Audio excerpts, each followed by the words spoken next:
Hi, everybody. This is a special collaborative stream between the Columbus Cartoon Coalition and CanonWrite Productions. And we're here to talk all about crowdfunding. The what, the how, the where, the why, and the who. So let's introduce ourselves really quick. I am Kelci D Crawford. I am one of the executive members of the Columbus Cartoon Coalition, and I am also the crowdfunding manager for CanonWrite Productions, especially their latest project, The Universal Flaws of Robotics. And I am joined by... Hi, everyone. My name is Ben Wright Heuman, he, him. I am also on the executive board of C3, and I am one of the co-founders of CanonWrite Productions, which is making that anthology that Kelci just so wonderfully called out. And I am the project manager on that specific project. Cool. We are also joined by... Hello, my name is Rainer Kannenstine. I am the other co-founder of CanonWrite Productions. Terrific. And last but not least, we are joined by... Angela Boyle, and I'm here. I'm just a helper of CanonWrite Productions. Yes. One of the brain trust, as it were. Yeah, okay. Yeah. Yeah. It's also worth calling out that Angela has done anthologies of her own with the Awesome Possum anthology. So has a lot of experience with organizing this kind of stuff and running Kickstarters for it. Yes. Also, before I forget, because I shouted out Universal Flaws of Robotics, I'm also going to shout out that the Columbus Cartoon Coalition has their own crowdfunding campaign going called C Stands For. It is our own anthology collection, and you can check that out at crowdfunder.com/C Stands For. Links to both campaigns are going to be in the description, and on the tickers, I'm going to be switching back and forth between the two campaigns. So, real fast, just to get us started, before we get into any particulars about platforms or what platforms to use, why would you want to crowdfund in the first place? Open discussion. Because you need money. I was going to say starter money. But especially for like the bigger projects. Yeah, it's a little different for an anthology versus I'm funding my graphic novel. It's not just paying for the books. It's also paying for contributors.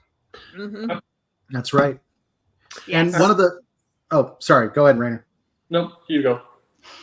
I was going to say that one of the big things is crowdfunding is actually a really cool development of the internet. It's one of those things that, in my opinion, is like one of the better things that comes out of the internet is all of a sudden you're not like the old system would have been, you have to find a publisher. If you really wanted to go underground and you didn't have money, you'd have to find like a venture capitalist or something crazy like that. Or, you could apply for a grant, which is still a good process if you're able to do it. But grants are limited and often you're doing other stuff. Or you could reach out directly to the audience that you want to make the product for anyway, and you can have them help you fund it. Yep. And you can often do it for less money than you might need to from any of these other groups. And you can often do it more efficiently and more directly. One of the things that I think a lot about is in tabletop RPGs, there's the concept of a fantasy heartbreaker, which the idea is in that modern sense, it's just someone who thinks that they're going to make a game that changes the world. But they're missing the context of back in the day, before things like crowdfunding, people would have to take a loan on their house and make a huge print run. Like, you don't know how much to print. So you're like, I'm going to print 20,000 copies. And then you find you just aren't selling 20,000 copies. Yep. And Kickstarter is a fantastic way to be like, we know how much we're printing because this is how many people have bought. And it gets that entire guesstimate step of, well, I ordered 20 copies and people want 10 million. Or I ordered 10 million and people want 20. Yeah, right. You get to avoid either scenario. Mm-hmm. Yeah, it's not like the scene in Ghostbusters.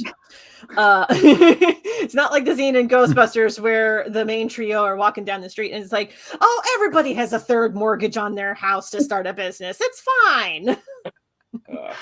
At least with crowdfunding, you can avoid that kind of stuff. especially in this day and age. Yes. Ugh, who can afford a One third mortgage is enough. Yeah, exactly. Yes. So crowdfunding does make it a whole lot easier to reach out to your audience, say, I have this really cool thing and I need your help to make it happen.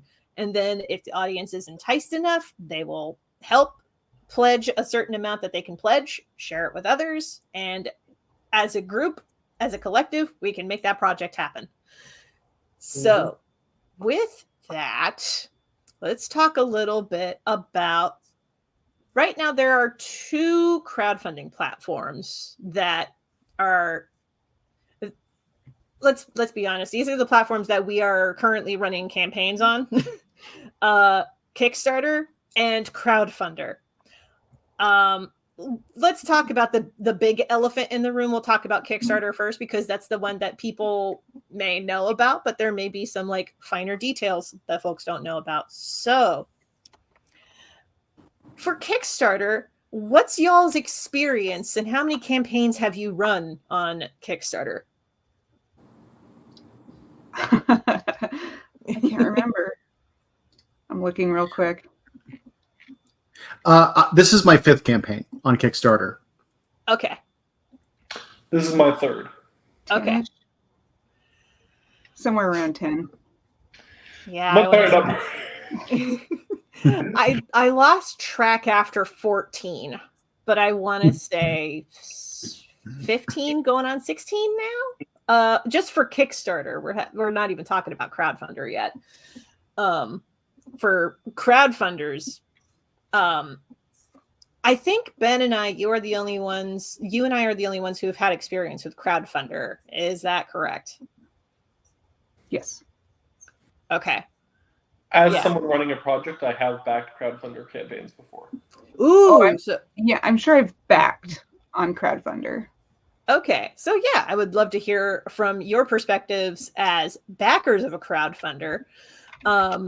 I could talk a little bit about being a backer of a Kickstarter, but not of a crowdfunder yet. So I would love to ask you questions about that from the backer end of things. So yeah, I think Ben, you've done how many crowdfunder campaigns? How many? I've only done 1 crowdfunder campaign. I've helped a little bit with the C3 campaigns in the past, but for the most part, I've only done 1 fully on the back end with crowdfunder. Okay. And I thought I had done 5. I think I've done 7. So got some background there. Yeah. One thing to definitely call out, because it is one of the things that makes a lot of sense for you to be doing crowdfunder a lot, because crowdfunder works really well with slightly smaller campaigns. It does. Yeah. And that tends to be what you do. You like to do more small campaigns, whereas we tend to do bigger ones for big projects and less off. Well, anthology projects are also, you're seeking to pay the contributors who contributed to the anthology, and you're doing usually larger print runs of those. So that does make more sense. And like Kickstarter, you can use Kickstarter for smaller projects, and we'll get into that. But Crowdfunder is really nice for the smaller project side of things to an extent. We'll talk about that. We'll talk about that. So, all right, let's get into it. So if somebody wanted to start a Kickstarter, we'll talk about Crowdfunder later, but if somebody wanted to start a Kickstarter, what does that process look like? Remember, this is a resource for folks. So for people who have never done Kickstarter before, who've never started a Kickstarter before, what would they need to know, and what does it look like to set one up? We need to know math. Mm-hmm. Exactly what I was going to say. Yes. There's lots of, I think, spreadsheets out there and stuff of people kind of showing you the math, but it's, a lot of prep work before you hit create. not even launch, before you hit create, because you got to know how many books you think you're going to need, how many you want, how much those will cost, which means you have to price those out, which means you got to, look at a bunch of different vendors. And if you're doing an anthology, you'll have to know how many people, how many people you're paying Yep. Yeah. And go ahead and jump in, Rainer. Absolutely. I mean, I wasn't thinking, but absolutely. I'd say you figure out exactly the minimum you can do this for. Bare then minimum. Figure out all expenses. Mm-hmm. Kickstarter in particular rewards you the lower your goal is, because the more your goal is fulfilled faster, the more your campaign is promoted. So with Kickstarter, the way I like to think about it is the pledge goal is how much can you do this for with every single expense accounted for. And then hopefully you'll go overboard on that. Mm-hmm. Yeah. Yeah.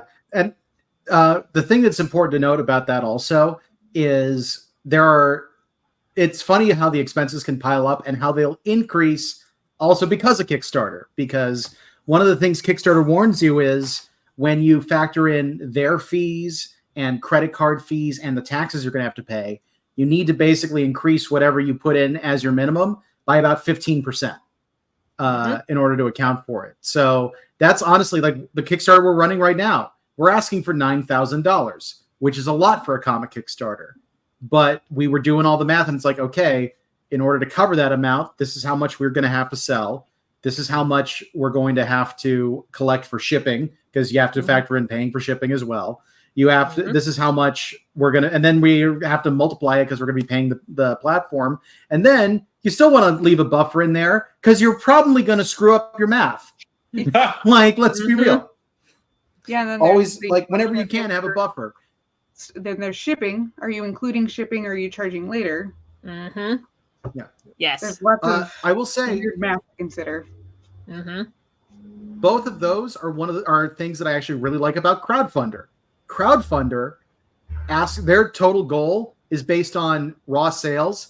They collect shipping, but it's separate. So when you give them their goal, you actually don't need to include shipping on that.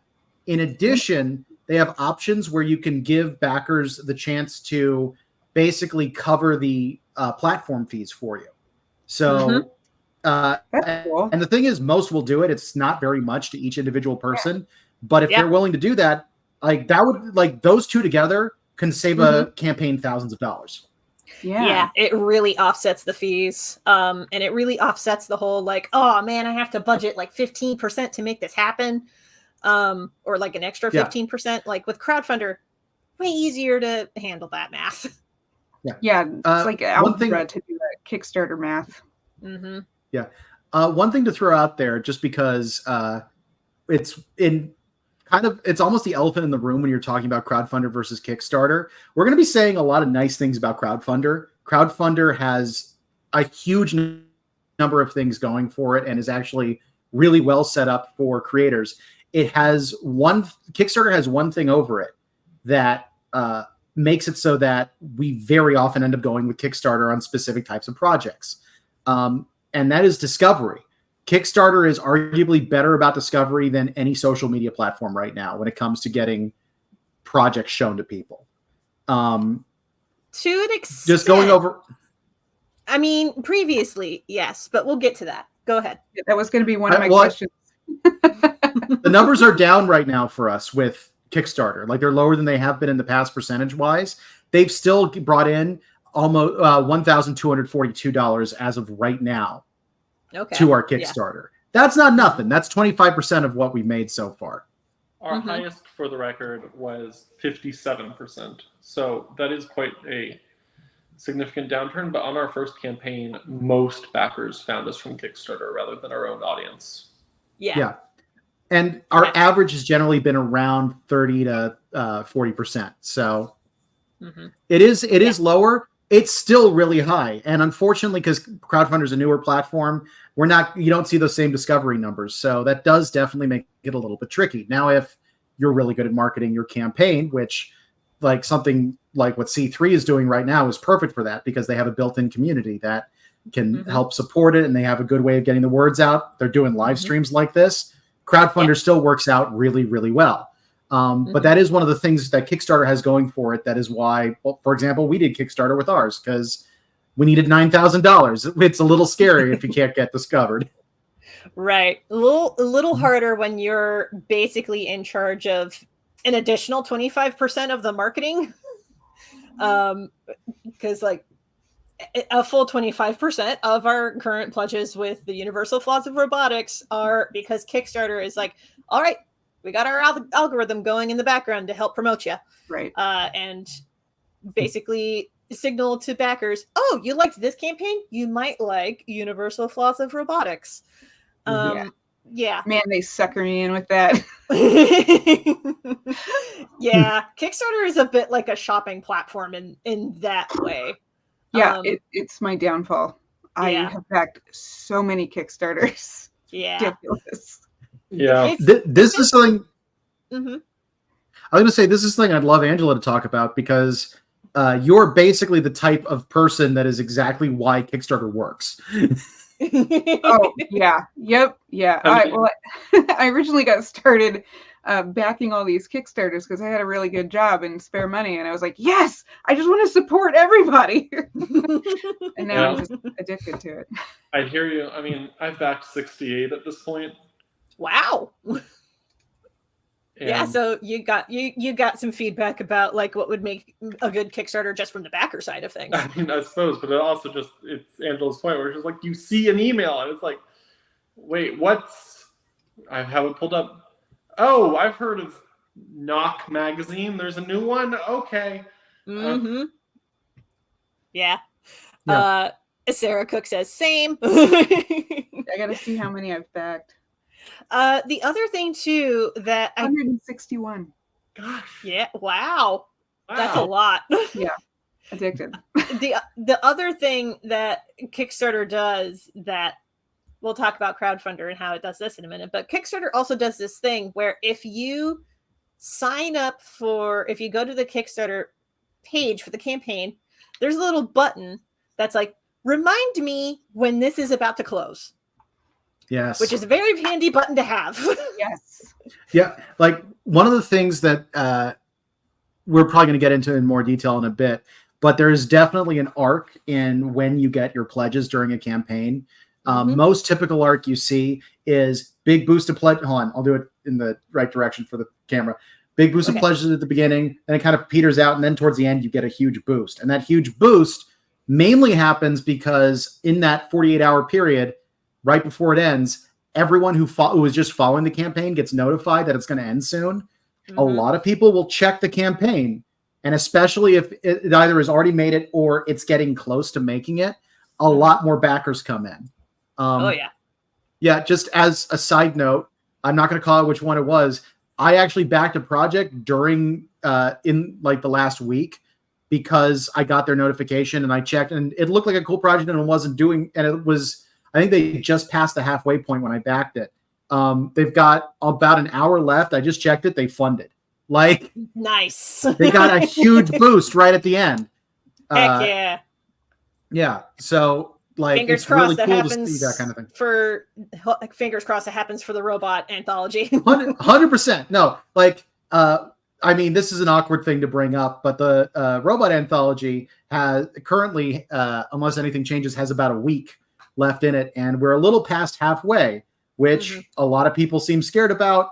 I'm not going to say I'm not sweating a little bit, but I also know we've been doing a good job of steadily bringing people in. We can see the numbers. We know a lot of people are following the project, so we're still hopeful that we'll get a big enough boost in there that we'll actually make it to the end. Yeah, and we'll talk about how to promote a campaign later, because we've also been doing a lot of outreach to help promote this particular campaign. Yes. And I'm setting up a separate outreach campaign for C stands for the comics anthology that Columbus Cartoon Coalition is putting together. Speaking of which, I'm going to switch out the banners really fast. Yeah, go for it. Yeah. One of the other things I'll throw out there while you're doing that swap is one of the most important things that you see in every guide for doing this kind of thing, and all these, and just everywhere, and as a universal truth in running these things: don't panic. Running these things is scary. It's fine. It's nerve-wracking that all of a sudden you have a time limit to raise money. And it's very easy to be reactionary about it, and you don't need to be. Yes. Part of that also can deal with timelines. which that is an interesting segue for how long should you run a campaign for, whether you're doing it on crowdfunder or Kickstarter. And if you're doing it on Kickstarter, they actually have a little, they have the block where you pick the date that you want it to run till, or you choose how many days you want to run it for. And there's a little dialogue option on the bottom that says, we recommend 30 days or less.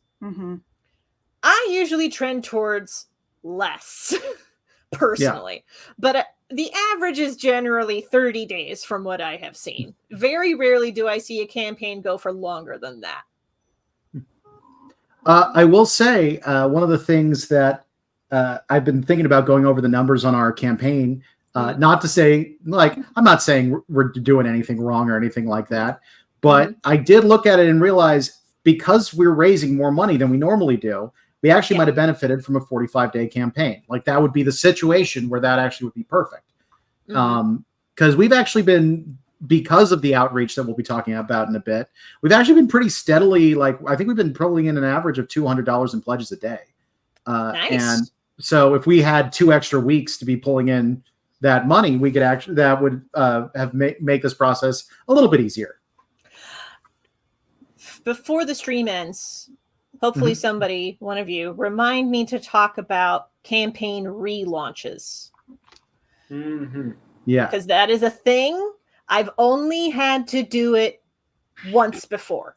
And I can talk a little bit about that, but cool. We can talk about that later. Yeah. Yeah, because believe it or not, with all of the campaigns that I've run, I've had one failure. I know. Wild. But you know, the draw, you do so many and you will bump up against failure at some point. Yeah. Actually, I'll go ahead and just talk about it now, since we're talking about it. So the campaign for me that failed and why it failed, it was a art book. It was a collection of sketches from Inktober 2018. It was the Gods and Spirits sketchbook. I was asking at the time for a really high amount, and this was part of the failure. I had put the high amount there because I had factored in what should have been stretch goals as part of the base goal. Yeah. I crunched my numbers and I was feeling very, very confident. I was like, oh, I think I can hit this really high number pretty easily. No, it did not happen. So when I saw that, I did the numbers again and I was like, okay, what's the bare minimum that I need to make this project happen? And then within about a week, I was able to make a new version of the campaign, relaunch it, and then I got funded pretty shortly after.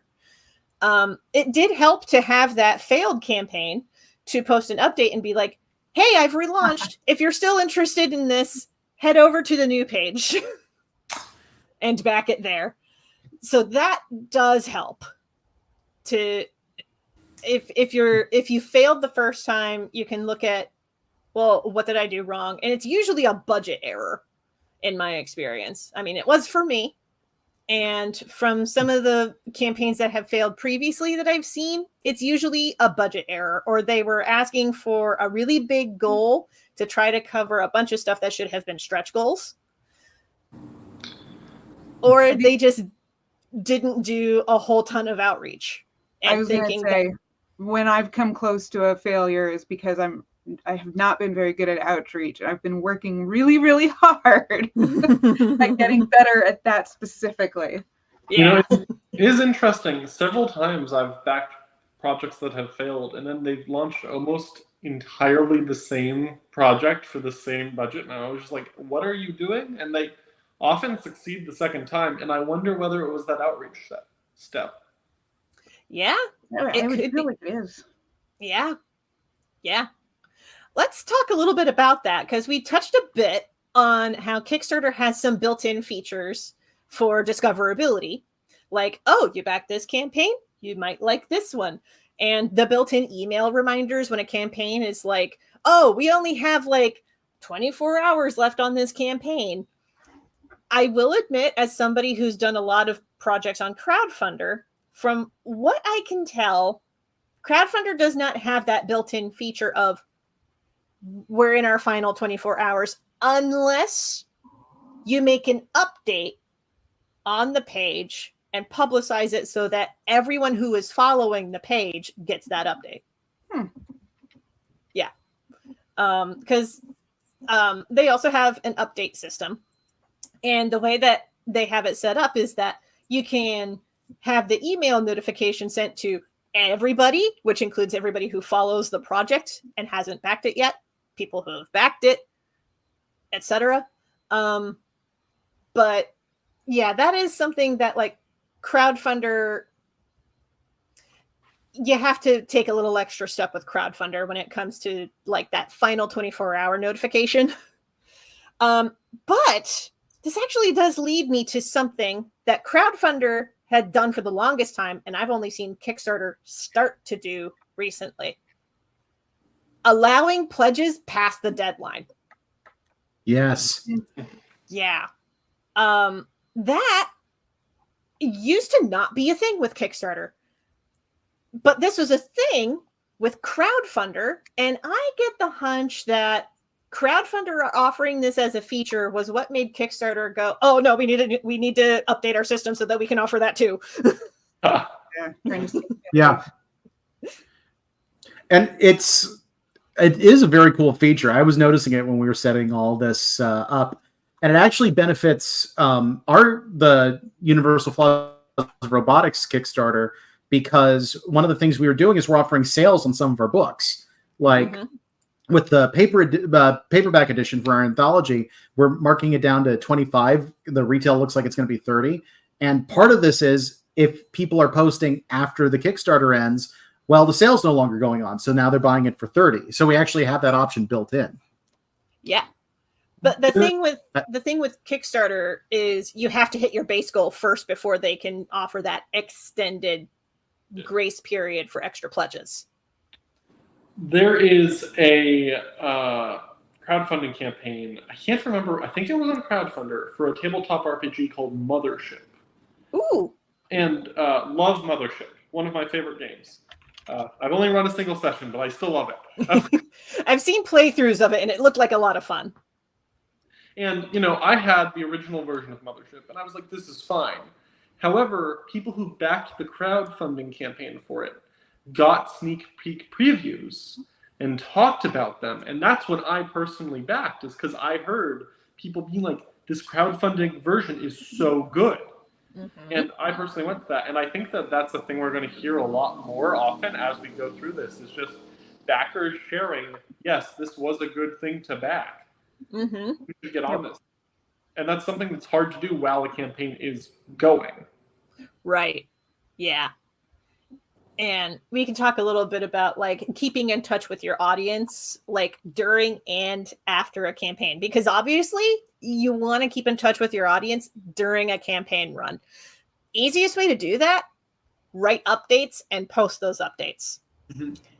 And some of my favorite updates to post are little sneak peeks at add-on rewards and little behind the scenes peeks at, since we do comics, a little behind the scenes peek at like, here's how I made this cover art, this comic page, this da-da-da.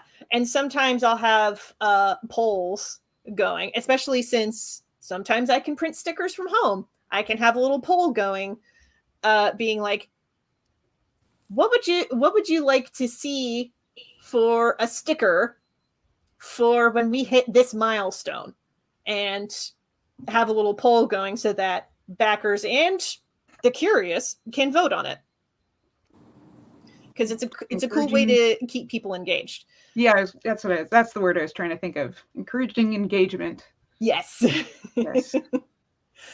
Speaking of, Ben, maybe you could talk a little bit about something that the Universal Flaws of Robotics is doing for audience engagement. Could you talk to us a little bit about this coloring contest?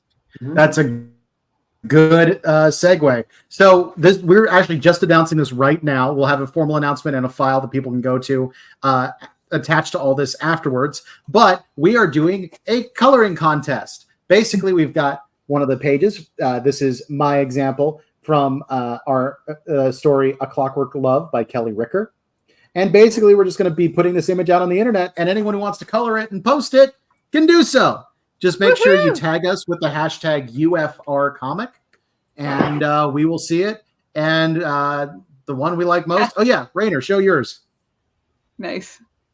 Look at that. It's so pretty. Excellent. I'll record mine. But yeah, the one that we like most, or one that we randomly select, or however we figure out to do, will be called out and be like, you are awesome. Yes. So yeah, spread the word and have your friends all go, this looks cool. Yeah, Sarah likes the idea. Yeah. So, Yeah. Sarah, I know, is a member of C3. We will be dropping this in the C3 Discord, definitely. So keep an eye out for that after the stream. Marvelous, marvelous, glorious. And now I have the Universal Flaws of Robotics link going along the bottom. But links to both campaigns for the Robot Anthology and C Stands For from Columbus Cartoon Coalition. The links for both are going to be in the description. Yes. So coloring contests are a good way to keep people engaged. And they're Yes. fun. Yes. You picked one of my favorite pages in the book. Yeah, it's a really good page. Oh man. Yeah, it's also one of the only stories that's in black and white, and I just had this realization of, wait a minute, this is perfect for a coloring page. Let's do it. There you go. Yeah, I Also- was looking through and I noticed that there were a couple that had spot colors, but were mostly black and white, and I thought that was a really interesting choice. Yes. It's funny because one of the things that we did say people could do stuff in color, and we did get a few people sending in stories that were either spot color or single color, and that was a big part of. We were talking about this in a stream yesterday, but it's one of the things that we were thinking about when we were actually figuring out the order of the stories. We didn't want to have all the like single color and black and white stuff packed together. We wanted it to be spread out a little bit. Mhm. Yeah, I was just scrolling through doing a quick book proofread and noticed that visually the order was really nice. You didn't have like a soft watercolor up against a soft watercolor. It was, instantly something new. So it was very engaging order. Yep. Real quick, Ben, could you shout out the artist who drew that page that is part of the coloring contest? Oh yes, that artist is Kelly M. Ricker. Here, I actually was just, because I'm making sure the page is ready, I was actually just looking up her website, so I'll put that in the chat and we can add that as a banner in a second. Terrific. What's interesting is she also was in, I think, Awesome Possum 3. Fantastic. Really? Yeah, one of my favorite comics. Yeah. Yeah. Terrific. Yeah. I will say, when the application came in and this is basically the story that was pitched, I was like, it's basically a clockwork robot romance story, and it was so different from what I was expecting from a robot anthology that I'm like, great, done. I love it. Do it. We want this story. Yeah. Shouting out Kelly Ricker's link on the screen. Be sure to check out her work. Heck yeah. She is one of the contributing artists for the Universal Flaws of Robotics. Link scrolling along the bottom in the QR code and in the doobly-doo. All right, my shameless plug is done. Yay. They do fantastic work. Oh, yes. Kelly does do great work. I mean, everybody did great in this anthology. It's great. Yeah. Yeah. Also, just to balance it out, the folks who contributed to C Stands For also did great work. Yes. Yes. Just to balance that out. Yeah. One thing I'd like to throw out, because it occurs to me, is a good thing to talk about with running any of these campaigns. Yes. We mentioned kind of before briefly, if you're doing a campaign just for your work versus doing an anthology or ensemble project. And just, it's really nice because both of these projects that we're promoting right now are community projects. Yes. They're built around having multiple people involved in them, and especially C stands for, it centers around one of the biggest comics groups in the Ohio area. Which is, and it's really nice having that weight taken off of you. Like it's not all you doing everything. Yeah, you're not the one doing all of the work. You're working as a team. Exactly.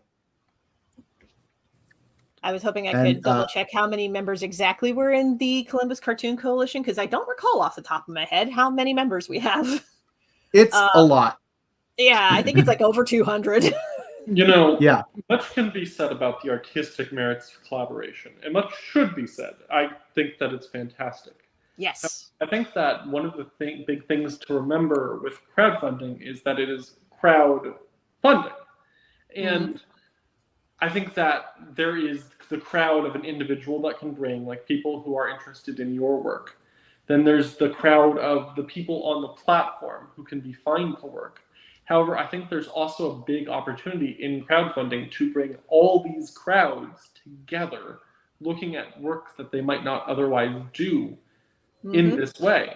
Because crowdfunding is such a opportunity to excite your audience, to put it out there, an excuse to advertise.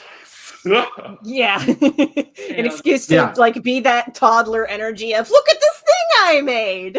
And with so many people, you're going to get so many people looking at work that they might not otherwise have seen.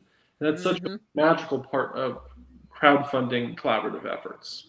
Yes. Yeah, that's why I ran my anthologies, was to share all this cool stuff. All these people.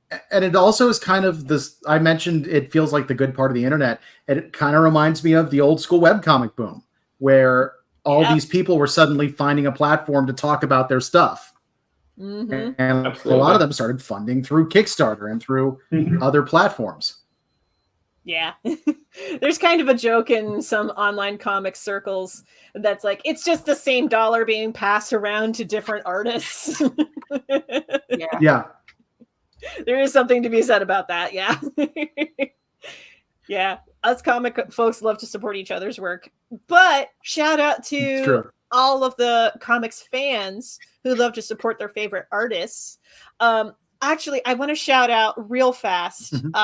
Because C stands for, actually, Sydney, the leader of C3, sent me an email because there was a backer on there recently. And it was one of my patrons, Heidi, who was like, I love Kelci stuff and I love supporting their work, and pledged. Nice. And I love that. I love those kinds of backers. That is fantastic. Yeah. Yeah. What's funny about it is I'm pretty sure they back today. By the way, just for the record, I don't want to be creepy about it. Yeah. I don't want to seem creepy about it, but we are able to see who's backing, and it is one of those things also where every once in a while you're just looking in there and it's like, thanks, I know that person. Yeah. Yeah. I will say Crowdfunder does give the option of because Crowdfunder does like have a feed that announces like who backed for how much. You can absolutely keep your pledge anonymous, or at least have it appear anonymous in the public feed. So there is that benefit that Crowdfunder has. Kickstarter only shows you the number of backers that you have and the amount raised that you have raised. That the information of like who exactly backed it and what their names are, that's between Kickstarter and the backer. Like one of the things with that Crowdfunder thing, like, a lot of people might want to keep it anonymous, and you can. But for someone like me who's very brand focused, because I'm also doing projects and I want to be able to reach out to other cartoonists and have them know, like, hear about me, I did back C3, or C stands for. And I said, Ben Wright Heuman, CanonWrite Productions, because I want that name showing up as I backed this project. Like, there's actually a benefit to it in a sense.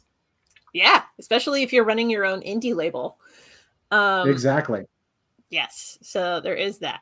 I was going to bring up something, and then the thought escaped me. Like a good boomerang, it'll come back to me. It had to do with Crowdfunder and the anonymity. I remember now. Part of the reason that Crowdfunder is built the way that it is, giving individual backer shout outs in a public feed, is because Crowdfunder was started by people who their first product was fundraiser. specifically for, it was kind of like a competitor to GoFundMe. So, and GoFundMe has that like publicly available feed of, you know, shouting out the different backers as the timeline goes. And more than likely a part of that is because Fundraiser and GoFundMe were started with the idea of share this link with family and friends, and then you can see the family and friends who backed your campaign. And guilt the ones who didn't. No. Yes. Yeah, that's probably a chunk of it. But yeah, Crowdfunder was started by folks who had done a similar-ish crowdfunding platform before. So they built their platform based on feedback from comic artists who had run on Kickstarter before, and they were like, I wish I had these things and these things and these things. And Crowdfunder was like, got you. That honestly is the best way to describe Crowdfunder, is you can tell that it's people who knew what people didn't like about Kickstarter. There's so much like behind the scenes, like slice of life stuff that is really, really nice. And as with any good system with serious competition, Kickstarter's been improving by copying what Crowdfunder's doing. Like, yes. It's the thing I love about Crowdfunder and really want to see it keep getting used and keep getting supported is that it is making both platforms better because they're competing. Like they're actual competition for once. Yeah. It used to be just Kickstarter and everyone else is chasing them. Yeah. Yeah. Like previously, Kickstarter, from my past experience, Kickstarter did not have referral links built into their system, but Crowdfunder did. And Crowdfunder included referral links because there was feedback from the community being like, oh man, I wish I had a referral link so that I could track where all of my pledges were coming from and which outlets are giving me the best return. And Crowdfunder was like, we got you. And then Kickstarter saw this happening and they were like, wait, we also got you. Oh, so I see a question in the private chat asking, whatever happened to Indiegogo? Yeah, I was trying to remember. I knew there was another competitor at one point, and it suddenly popped in Indiegogo. But I haven't heard anything. All this kerfuffle with Kickstarter, and Indiegogo had just disappeared. Yeah. Does it still exist? Indiegogo does technically still exist. Sorry, Indiegogo. Yeah. So I will say Indiegogo does have a feature where you can run a campaign on there and have it crowdfund for nonprofit causes, which is something you cannot do with Kickstarter. Kickstarter is very explicitly, you are running this campaign for profit. To make a thing. Yes, and you are not trying to like fundraise for a charity. Right. And Indiegogo does have that built-in thing of, oh, are you doing this as a fundraiser for a charity? Which charity are you fundraising for? Etc. Because I know for the longest time, Project for Awesome from the Vlogbrothers funded with Indiegogo, and they would run their campaign on Indiegogo. They do not do this anymore because they've gotten big enough that they've just built their own platform. Like you do. Yeah, I mean, it eventually happens to anybody who gets just big enough. They're like, we're just going to build our own platform so we can keep all the money. I mean, yeah. Pretty much. I mean, you can't blame them. Yeah. I mean, it's pretty much a pre-order system, the way that we use it. Yeah, pretty much. But yeah, like, what's funny with a lot of these platforms, though, is very few of them are specific necessarily to creators. Indiegogo was, but like people mention things like GoFundMe and stuff like that. That's so much more open-ended. Kickstarter was the one that was focused on projects more than anything else. And Indiegogo did some of that too, had similar discovery problems from what I understand. And I think some other issues. I actually never ran an Indiegogo, so I can't really speak to it. Crowdfunder definitely is the first one I've seen that I'm like, well, this is doing all the stuff that I wish Kickstarter did. So yeah. Yeah, and again, it comes back to the developers who were making Crowdfunder were getting feedback specifically from comic artists and creatives who were, trying to publish books with the aid of Kickstarter. And Crowdfunder was like, well, what do you want to see more of? Like, I have not used this feature yet, but apparently Crowdfunder does allow for, we have our parent campaign, and then you can have smaller campaigns that branch off of that for individual issues. So like if you're running, I don't know, Banana Pants McGee #1. And then you're like, oh man, this campaign did really well. I need to do Banana Pants McGee #2.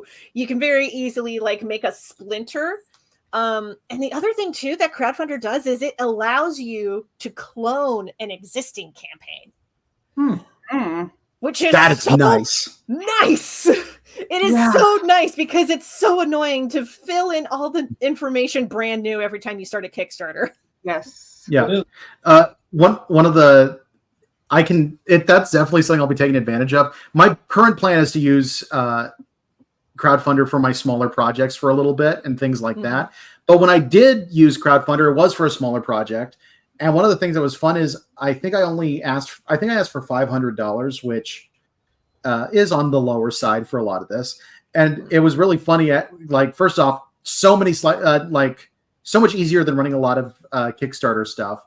And I also discovered things like, because I've been doing the math the way I did for Kickstarter, like once it's funded, I had more money than I thought I was going to have. And, like little things like that.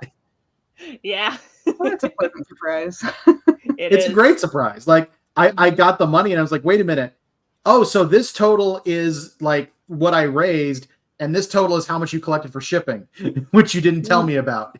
Well, you didn't tell me until much later. Yeah, until I went digging and was like, oh, that's separate. That's awesome. Yeah. I've made like $100 more than I thought I did. Yeah. Yeah, there is obviously a metric that as a campaign is running, Crowdfunder tells you you've actually raised this much. This much has been allocated for shipping costs, and this is how much we are saying you have raised. So it seems to me that Kickstarter is best when you're trying to garner your audience versus like gather it together, promote it, and get a lot of that done manually versus Crowdfunder is better for just using the audience you have to its fullest potential. That is the best way to put it, yes. Yeah, because Kickstarter does have that built-in discoverability. It is one of the best ways to build a new audience when you are first starting out. Yeah. Is to use Kickstarter. We talked earlier about the discovery. I mentioned that I thought it was better than any social media platform right now. I 100%. Well, I want to be clear. I very much mean that. Like social media for discovery right now has been getting worse and worse. Even back when I did my first campaign in 2017, I was shocked because like I wasn't seeing that much return or anything like that from social media. I was always frustrated that like, I'm posting about the stuff on Facebook and it's not getting that much traction. And remember that was 2017, by the way. That's why it was Facebook. But yeah. Or like back then I was posting to Twitter and like all these other places, and I was like, this isn't really doing much for me. And then I did that Kickstarter, and so many people found me from Kickstarter and started becoming followers on other things from Kickstarter. Like it's amazing how much it pulls people in. Yeah. And let's say you have run a successful Kickstarter. Huzzah, yippee, round of applause. For that. So how do you keep in touch with that audience as you are doing reward fulfillment and after the project is wrapped up? And this is where I really have to advocate for email newsletters. Yes. Which Columbus Cartoon Coalition does have an entire video / archived live stream all about newsletters that I've talked about. And you can check that out by checking out youtube.com / Columbus Cartoon Coalition. Correction. At Columbus Cartoon Coalition. And we'll Yeah. put a link up for that here on the screen in a bit. But yeah, highly recommend an email newsletter. It is one of the best ways to stay in touch with your audience after a campaign has wrapped up, and even like during the project fulfillment phase. Like, yeah, please keep posting Kickstarter updates as you are doing reward fulfillments. My recommendation is post a minimum of once per week as you are doing reward fulfillment, just to keep people in the loop about how things are developing and how it's going. Yes. I just remembered there is something about outreach and things like that I did want to ask about, because I actually don't know the answer to this, and I thought you guys might. Okay. So I've noticed, I don't know if this is a change or anything like that, but the majority of profiles, if I happen to look at a contributor's profile for any reason, are now marked private. And I don't know if that's a new change or something like that. Because one of the things I've discussed that I realized is one of the better ways to get the word out there is if you don't have a private profile and you have people following your profile, every time you back stuff, people get notified that you just backed this project. And that's one of the best ways to find stuff, in my opinion. Like, honestly, it's one of the things I actually realized, because Angela, sorry to out you about this, you backed this project for $1, I noticed. Yes. And I realized that first because my personal Kickstarter account got an email saying you'd done that. And that's why I do it. That's exactly why you did it, right? Yeah. So that is one of those things that's like, I don't know. And I started wondering, like, I see a lot of accounts now marked private. I don't know if that's a deliberate choice or if Kickstarter's now defaulting to that. But if you do a lot of backing on Kickstarter, you can help a lot of projects if you don't have your thing flagged as private. If people can follow you, because if they see you're backing a lot of projects that they like, they'll discover those projects too. I gotta go look and see if mine's private or not. I have no idea. I'll have to double check with mine. Obviously, if folks want to keep their accounts private, cool. We're not going to judge you for that. Yeah, It is, however, a handy tool to keep in mind if, for example, you are seeking to like publish your own comics at some point and you really want to build that name recognition, or you just want to give other creators a shout out, because Kickstarter does have that notification system of for the longest time, I would keep getting notifications of your friend Isaiah Broussard just backed this campaign, and I'm like, oh, I'm gonna have to check that out. Yep, I get that's exactly what I'm talking about. Like emails, so and so backed this, so and so backed this. Yeah, all of your friends have backed this one. Yeah, it's remarkably exactly. So, like, if you're someone who is comfortable with that, that is a great thing to do. Just because it'll instantly be like, oh, people will see that. I get notifications from Angela. I get a lot of notifications from Steve Bissett, because he backs a lot of projects. But going back to Rainer's earlier point, yes, Kickstarter is a really great way to build a new audience, and Crowdfunder is a really good way to engage with your existing audience to build on your next thing, and especially if you want to build on a series of things. Yeah, and it's always interesting, because one of the things that you're always good about, Kelci, is whenever you have a new project, you post an update in every old Kickstarter you've done to notify anyone who backed those, hey, we've got a new project. I recommend so there this really is a way to keep that.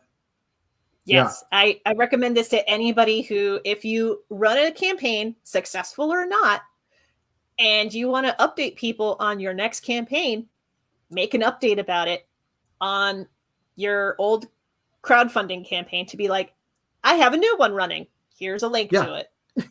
And I'll give another thing with that. I haven't checked the analytics on this specific thing in a week, but I was able to see that about a week ago, a third of the people backing us had previously backed us on our last campaign, just the last one. Like, that is a lot. That's really good. Like, retention. That's really good. That really helps us. It does. I will, however, say to anyone listening that crowdfunding a Kickstarter or any platform from an audience of 0 is extremely difficult. I would make sure that you have some form of audience that you can get excited, as that is sort of your launching point off from there. Mm-hmm. Yeah. Yeah. And also, just to be clear, when you're trying to find members of that audience, it's okay to be shameless. Just reach out to like friends and family, everybody. It's okay. Yeah. It's hard. Yeah. It is hard. It's very hard. Let's actually talk a little bit about like, all right, you've done the math. You've got your campaign set up. You've decided to run it on Crowdfunder or Kickstarter. How do you get the word out that your campaign is running? Let's talk a little bit about like how to promote that kind of thing. Partly, So never shut up. yeah, one, never shut up about it. Two, you Done. can it's not like we have banners going on the bottom of the screen with links to anything or something. Like, what are you talking about? I mean, I gotta mention this because right now social media is a bit of a dumpster fire. And I've talked about the virtues of running an email newsletter, but you can absolutely do a couple of things. One, don't be afraid to make flyers. We had a little flyer campaign going for the universal flaws of robotics, and probably for C stands for as well. I'm not based in the Columbus area where a lot of the members are headquartered at, but I would not be surprised if there were flyers for C stands for at like the Billie Ireland Museum or something. Mm-hmm. Yeah. Would not be By surprised. the way, free tip for anyone in C3 who's looking for this stuff. If you want to post something in the Billie Ireland library, go up the stairs immediately to the left, and there's a bulletin board right there, and there's a bulletin board by the bathrooms to the left. You're welcome. Yep. It took me a hot minute to figure that out. Yep. I mean, but yeah, like Rain, what were you going to say, Rainer? I was just yeah. going to say, Go ahead, Rainer. Sorry. you brought up earlier the possibility of email newsletters. Generally, in the modern internet, the email is, well, not a secure piece of technology, but on a technological level, but in terms of the reliability of email, it is one of the things that changes the least, that is reliable, that people will get. Mm-hmm. Email newsletter, fantastic. Direct emails to anybody you can, fantastic. Mm-hmm. And like on a solid level, I can say 12% of our funding for our current Kickstarter is from emails. I do not believe that there is currently a more reliable way to get people to understand something on the internet. The trickiest thing with email is it doesn't help with discoverability. It's good for retaining people that have already discovered you. Yes. The problem is that right now social media is not great for discoverability either. The best thing I can say is like, well, two things. One, always be willing to be flexible, because like, honestly, we've kind of found emails are doing better than social media on this campaign. So we've been kind of swerving our plan a little bit just to focus a little bit more on emails. But we're not completely ignoring social media because we know we're going to get some from that.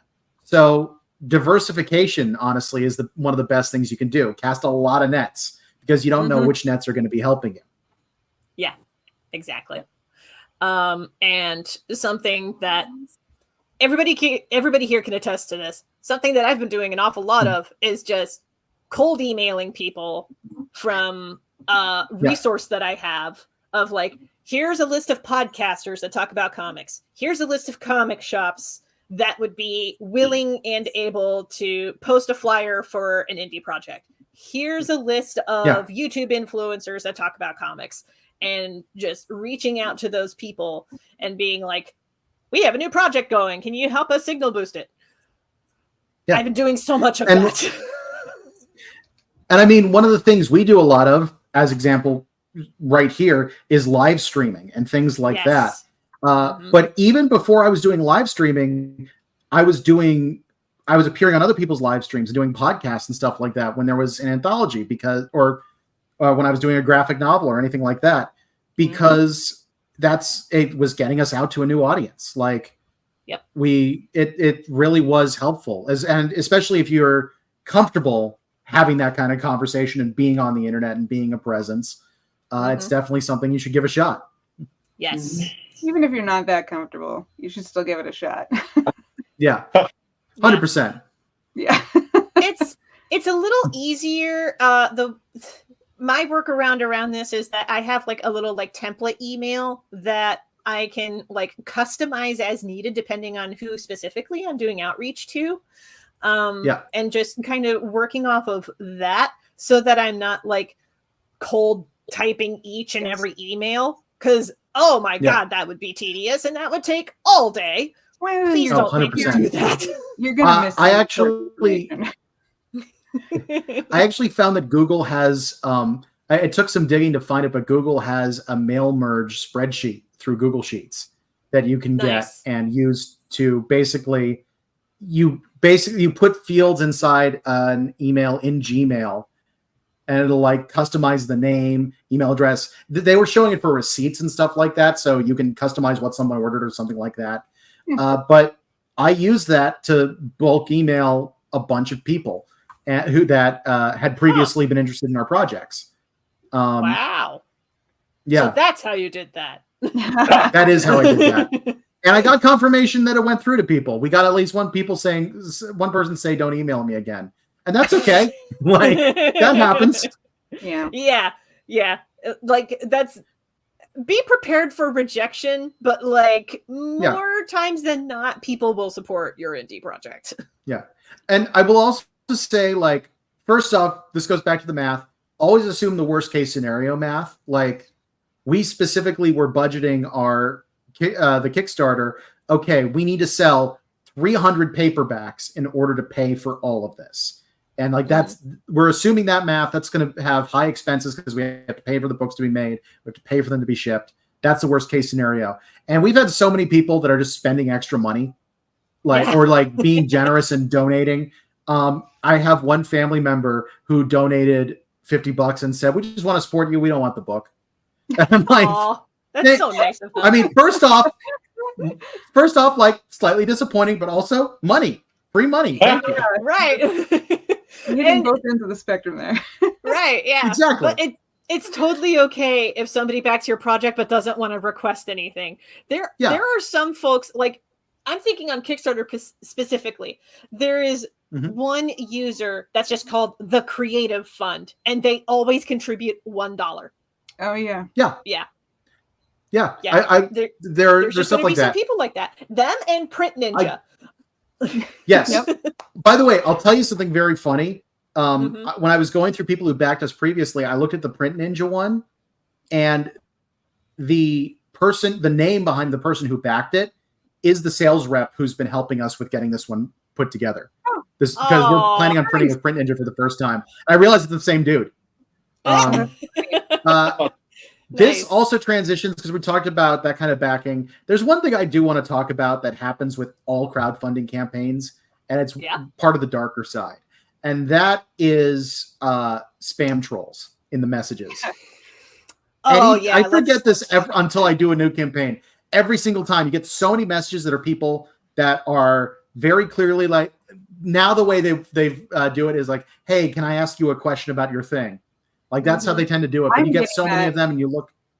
And I'm not running your campaign. You've been getting it. Yeah, wild. Like, but there's so many of them.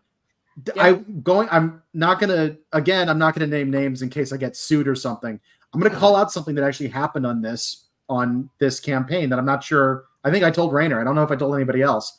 Oh boy. We had somebody back at our highest tier and then message us saying, "Hey, your campaign looks good. I just backed your highest tier. Can I ask you some questions?" And I'm like, "Well, you did back. I'll ask."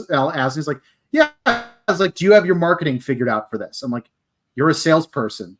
You backed at our highest tier. What are you doing?" So I said, "Yeah, like we got a good marketing plan set up. We're good." And a week later, they waited a week and then they dropped it. So basically, this was a situation where if it weren't for the fact that we actually had a pretty good day that day and like covered it up, it would have looked like we suddenly dropped $125. Yeah. And that sucks. Like, yeah. And you just need to know that kind of thing is out there because Mhm. it happens. And yes, Yeah, I I haven't reported heard them to that one. Kickstarter. Yeah. Good. We do want to Mhm. clarify that, of course, that you can always cancel a pledge if your finances make it so that you cannot do Of it. course. In Yeah. fact, Mhm. if you are like, I don't know whether we're going to be able to afford this at the end of the month, I would just pledge at the beginning and then in the last week cancel if you have to. But Mhm. this is a specific type of scamming Yeah. that is different from just being able to cancel your pledge. We Yeah. have no resentment towards you. Yeah, this was clearly a scam. This was not, Yeah. I'm no longer That's interested in the project I'm dropping. They did this specifically to try and force us to work Yeah. with them. Yeah, which is interesting because previously I would just get cold messages through the Kickstarter system being like, Yeah. I saw your campaign and I really liked it. You should consider using our marketing system. And I'm just Same like, with your Instagram. no. Yeah. Oh, we get that too. Yeah. Oh, another thing, because and Kickstarter has actually warned about this. This is brand new, but there are now people who are claiming in those messages and have branding that makes it look like they're with Kickstarter. Yeah. Yeah. Like that has become a much bigger thing, Mhm. and I keep reporting and blocking those. Like Kickstarter's made it very easy to report spam because I know if it's not spam, the actual Kickstarter will let me know. Yeah. Yeah. I will say this actually dovetails into something I want to bring up about Crowdfunder. Because I've been seeing that less on Crowdfunder, but that could also be because of how Crowdfunder and Kickstarter can differentiate themselves in terms of how they fund projects. Kickstarter is all or nothing. If you do not make your goal, you do not get any of the money that was pledged towards your project. Crowdfunder can do all or nothing if you want to, but it can also do a option called keep it all, which is the payment is processed every time somebody pledges. I do need to clarify something. Yeah. Kickstarter also has that option. Oh, they basically do? nobody That's uses new.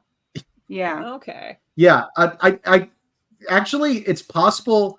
They've had it for a long time. They might have discontinued it because campaigns just consistently did worse if they did that. That is not the case for Crowdfunder. Crowdfunder does not do worse if you don't do all or nothing. That's the main difference. So I do recommend all or nothing for Kickstarter, but I believe it's not mandatory. There actually is a setting where you can say, I don't want it to be all or nothing. At least there used to be. Yeah. But yeah, they prefer all or... Kickstarter does prefer all or nothing funding. Yeah. I suspect the main reason is you don't get the massive boost at the end of people being like, this campaign's about to not make it. Let's give them money. There is that. Yeah. But it's that is one of the things that you also have to explain to people because a lot of them don't understand that when they've made a pledge, they haven't given us the money yet, and they might not have to. Like this is especially with older relatives because I'll have a lot of older relatives who end up supporting my stuff because they're cool like that. But it's one of the things I bring up. It's like, by the way,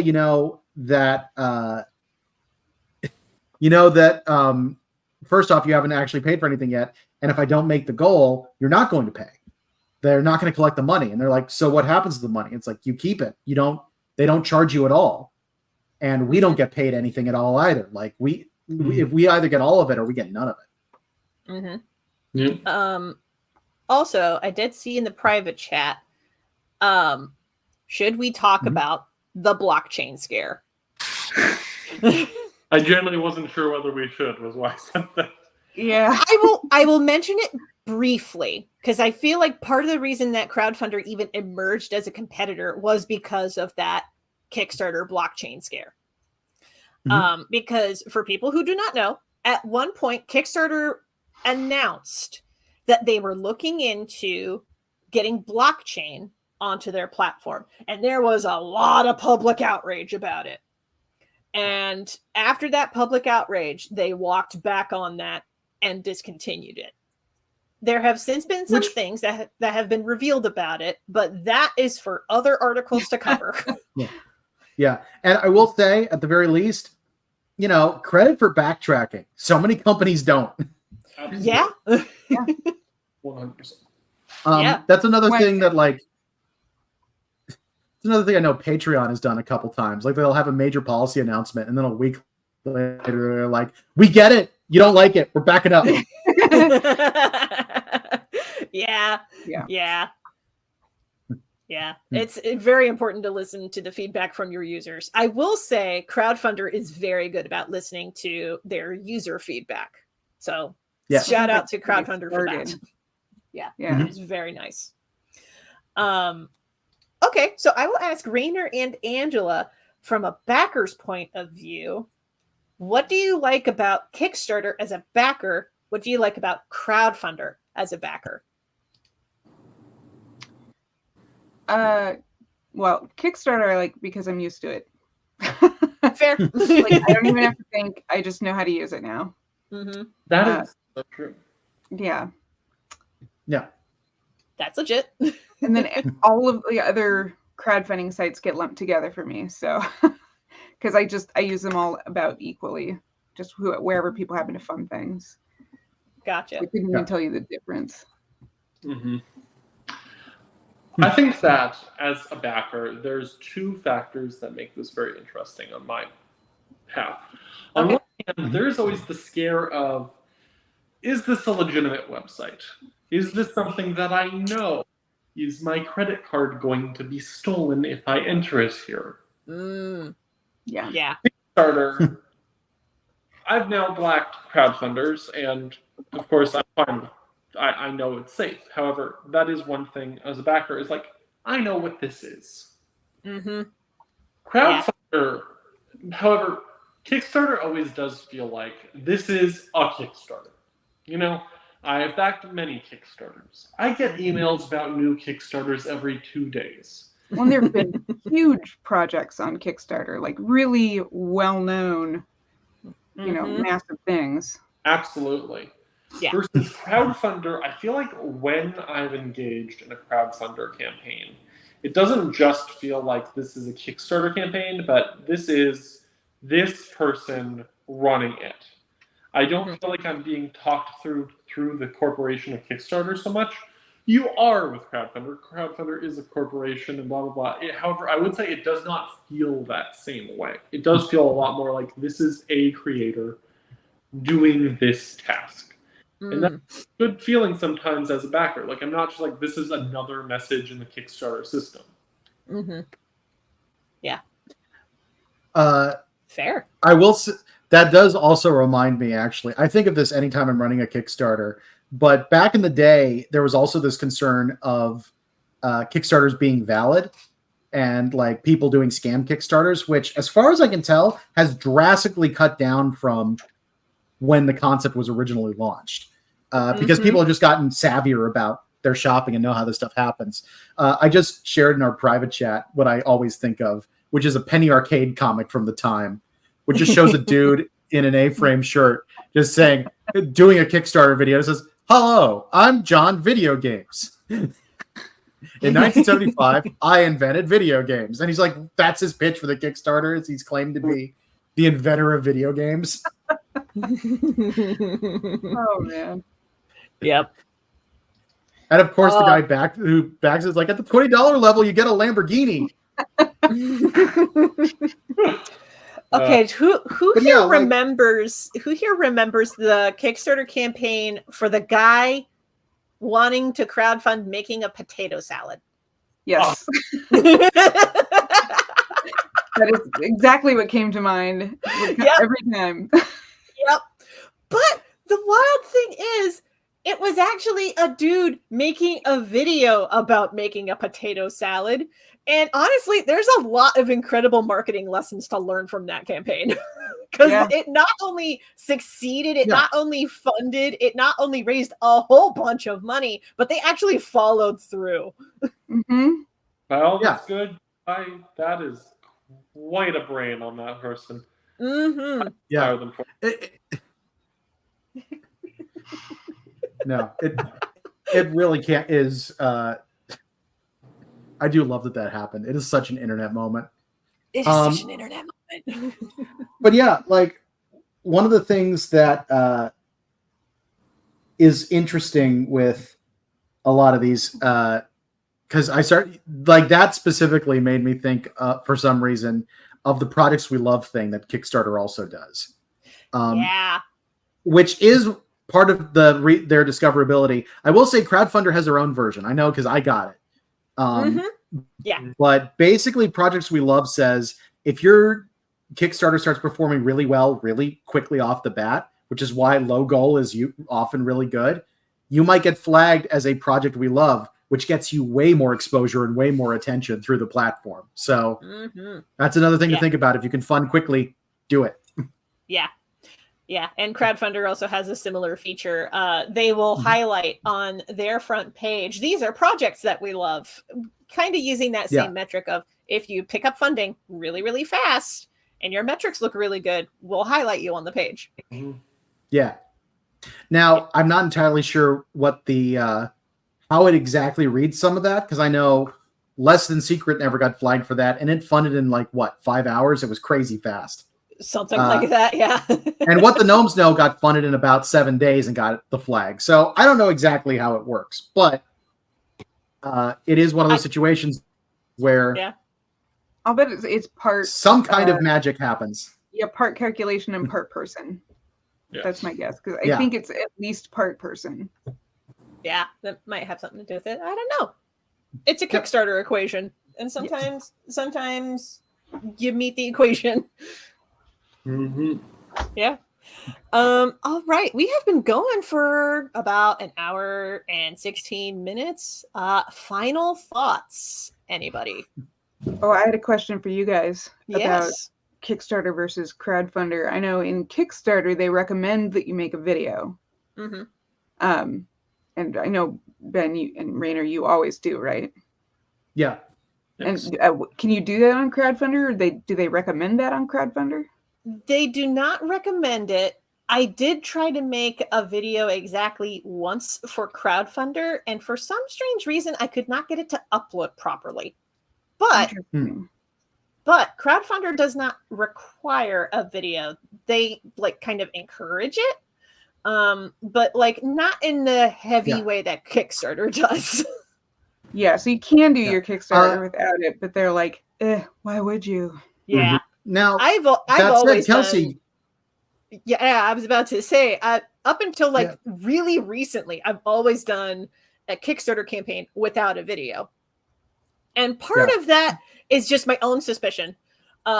Because there was exactly the first ever Kickstarter campaign I ever ran had a video, and then it did not hit the goal. So, earlier when I said that I had one failed campaign, I lied. I had two. Because that very first one was a fail. Again, it was a situation where we were asking for a really high number. We were unknown names, but we were asking for a lot when we really should have just set it up as stretch goals, but we added it into the base goal. So there was that issue. Yeah. But anyway, circling back to but I stopped doing video after that campaign failed, because I was like, well, this was my first ever campaign. I did a video and it failed. So all of my future campaigns will not have videos. And then is almost like a way to confirm my suspicion. I had successful campaigns without videos. Yeah. So I've just started posting campaigns without videos. Yeah, fair. Yeah. The reason that ours always have them is twofold. One, because I'm paranoid of finding out what happens if I don't put a video in. and two, because I did a lot of film editing in college. I was basically a film major. So it's pretty easy for me to put it together. Exactly. Okay. I'm also used to doing voiceover. I'm used to doing a lot of this stuff. So it doesn't take a lot. Just as long as I can audio record it and have a day to sit down, I got a video. You should have seen the version of our video that I edited for the last Kickstarter. No, we kept your audio, and I love it. I just want to be clear. Yeah, it was fine. The video editing was not. Thank you for fixing that. Yeah, I'll have to go well, back and I'm look happy at to it. help with that. Like, and the thing is, I'm not doing anything crazy fancy. I don't want to scare people off from trying to do it yourself. Literally, what I do for pretty much all of it is I like have a voice recording. I'm plopping images from the comic, and then I'm making them move and shrink or grow across the screen while I'm talking. Like, it's the kind of thing that if you do just a little bit of practice, you can figure it out in even the most basic video editors. Yeah. But it is something I'm pretty comfortable with doing, so I just go in and pop, pop, pop, pop, pop. Yeah. I have been doing a lot more YouTube stuff lately because YouTube is basically the only social media platform that I engage with currently. So I've been getting more comfortable with video editing, but there is still that like niggly like suspicion / superstition that's like, no, do not make a video. You have successful campaigns without videos. Yeah, I keep meaning to do more videos, and I just if you decide to do videos and stuff like that for your campaign, one thing we'll also throw out there, because this guy needs to be heralded as a hero of the internet, Kevin MacLeod. Look up his stuff, because if you need music for your project, you can get it. I've always read his name as Kevin MacLeod. I've always heard it said as MacLeod, but that's because I was a Highlander fan. Okay. But either way, you can find this guy's work at incompetech.com. All of his music is royalty free, so you can use it for videos. Yeah. And not worry about you can either getting credit copyright him struck. Exactly. And his whole thing is you either credit me with, like, he's got a very specific thing you can post in, or if you want to pay a few bucks and own a perpetual license, you can do that. And this guy has done so much music. He really is a hero of the internet. Like, absolutely incredible. Like, I think there's very few people who have made so many free resources for people that are good. If you ever watch this, thank you, Kevin. Yes, thank you. 100%. Like the video for Universal Flaws of Robotics, which you should watch, and then back to project, is one of his songs in the background, and he gets credited towards the end of it.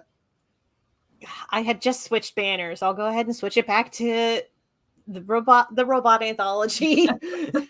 There we go. Switched it back. It's fine. It should be in the description of the video, right? Yeah, the links to both Universal Flaws of Robotics and C stands for from the Columbus Cartoon Coalition. The links for both campaigns are going to be in the description. Yep. Doing a thing on the back end here. Any other questions or final thoughts? I'm gonna have to go back and watch my old videos and see just how bad they are. And I know there's one that starts with me like looking in the grass, and I go, and I look at the camera like, oh, hello there. Yeah, awful. Yeah, no. Here's the thing. I find charming. When I did, so the two Kickstarters I did before I did work with Universal Flaws of Robotics were for my mystery graphic novel series, The Letters of the Devil, and I was thinking like those awkward Alfred Hitchcock Presents things where like he doesn't seem comfortable being on the camera. I was kind of shooting for that.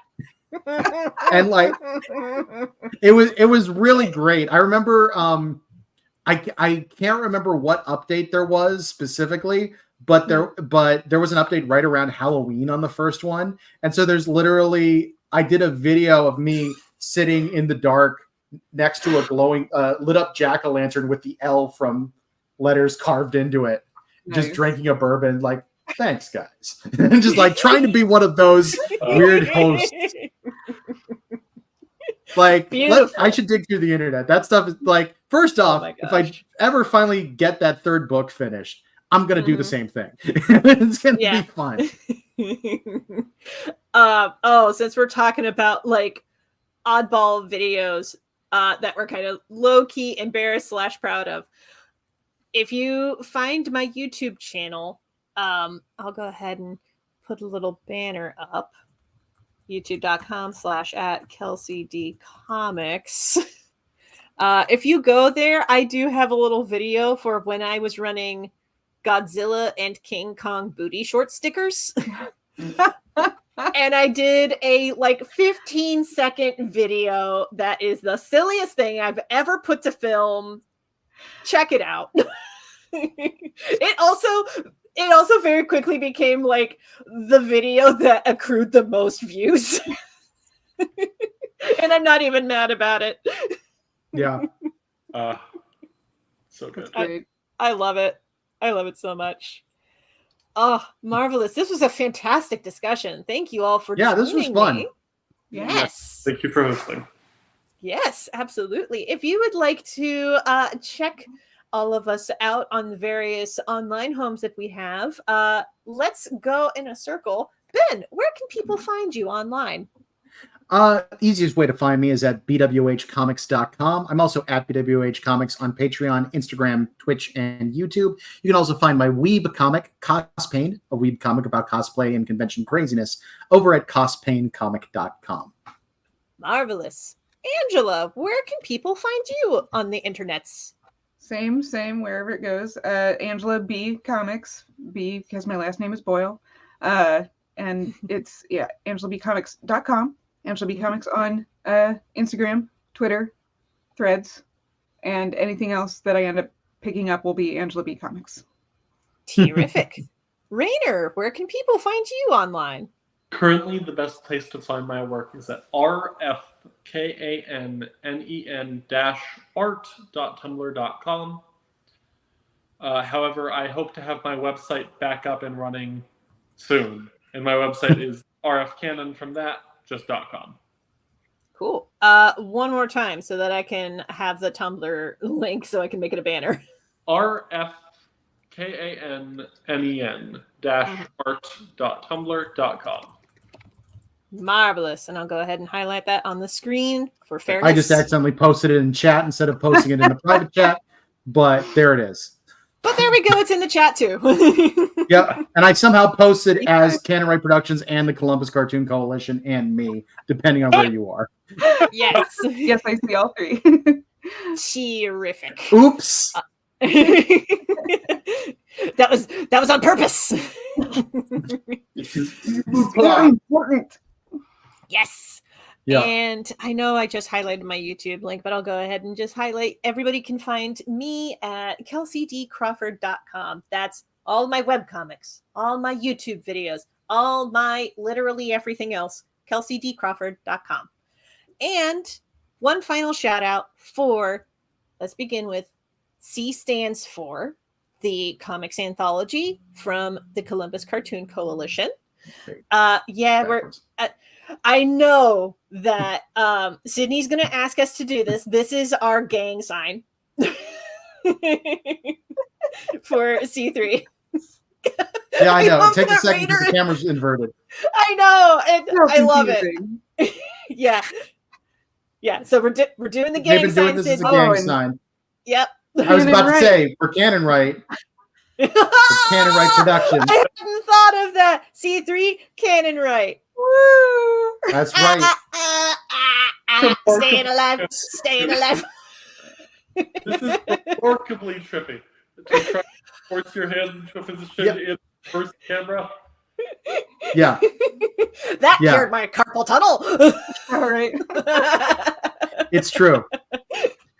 Yes. So C stands for on Crowdfunder. You can find it at crowdfunder.com/C stands for. Link in the description. And be sure to also check out the Universal Flaws of Robotics from CanonWrite Productions at tinyurl.com/UFR comic. Now, if you're looking for which one to back, I'll let you know. We're not going to pressure you in terms of the quality because both anthologies are great. I will say Universal Flaws of Robotics, barring anything magical happening, ends in a week. So that deadline is coming up sooner.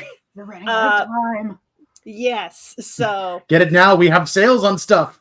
Yeah, that's tinyurl.com/UFR comic. That deadline is coming up first.